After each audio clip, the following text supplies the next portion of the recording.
स्वामी अविमुक्तेश्वरानंद और प्रशासन आमने सामने है। प्रयागराज के माघ मेले में संगम स्नान को लेकर शुरू हुआ विवाद अब धार्मिक सम्मान, प्रशासनिक नियम और सियासत तक पहुंच गया है। जहां एक तरफ प्रशासन सुरक्षा और व्यवस्था का हवाला दे रहा है, वहीं स्वामी अविमुक्तेश्वरानंद इसे संत समाज का अपमान बता रहे हैं।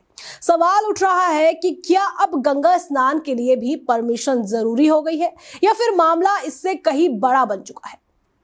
मौनी अमावस्या के पावन अवसर पर स्वामी अविमुक्तेश्वरानंद अपने करीब 200 से 300 अनुयायियों के साथ पालकी में बैठकर संगम स्नान के लिए निकले थे, लेकिन पोटून पुल पर पुलिस ने उनके काफिले को रोक दिया। अधिकारियों का कहना था कि भारी भीड़ के चलते उस मार्ग पर वाहनों और पालकी की अनुमति नहीं है। पुलिस ने स्वामी को पालकी से उतार कर पैदल जाने का अनुरोध किया। ये विवाद बढ़ गया। स्वामी के शिष्यों ने पैदल जाने से इनकार कर दिया और इसी दौरान पुलिस व अनुयायियों के बीच धक्का मुक्की हो गई। स्वामी अविमुक्तेश्वरानंद का आरोप है कि पुलिस ने उनके शिष्यों के साथ मारपीट की और संतों का अपमान किया।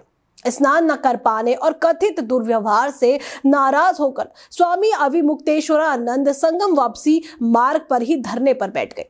उन्होंने ऐलान किया कि जब तक प्रशासन माफी नहीं मांगता और उन्हें सम्मान संगम तक नहीं ले जाता, वे ना तो भोजन करेंगे और ना ही स्नान।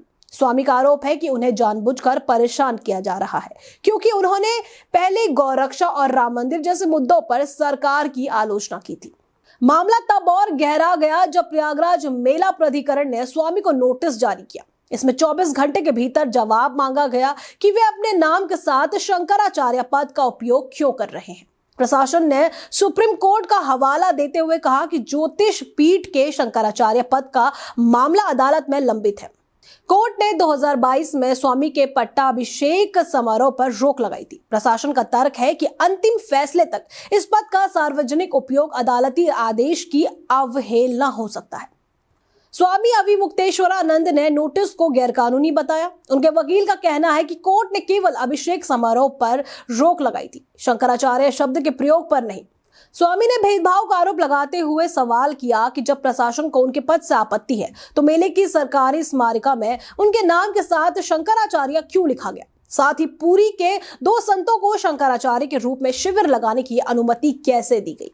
हिंदू धर्म में शंकराचार्य का स्थान अत्यंत सम्मानित माना जाता है। इसकी परंपरा 8वीं सदी के संत आदि शंकराचार्य से जुड़ी है।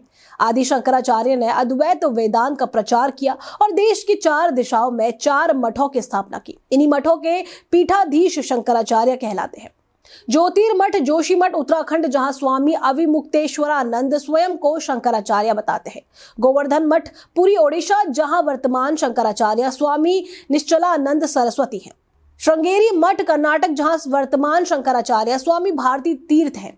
द्वारका मठ गुजरात, जहां वर्तमान शंकराचार्य स्वामी सदानंद है। ज्योतिर्मठ के पद को लेकर ही सबसे ज्यादा विवाद चल रहा है। इस मुद्दे ने अब राजनीतिक रंग ले लिया है। समाजवादी पार्टी प्रमुख अखिलेश यादव और कांग्रेस नेताओं ने योगी सरकार पर हमला बोला है। विपक्ष का कहना है कि ये सनातन परंपरा का अपमान है और सरकार उन संतों को निशाना बना रही है जो उनके फैसलों से असहमत होते हैं। अब बड़ा सवाल यही है कि क्या संगम स्नान के लिए अनुमति जरूरी हो गई है?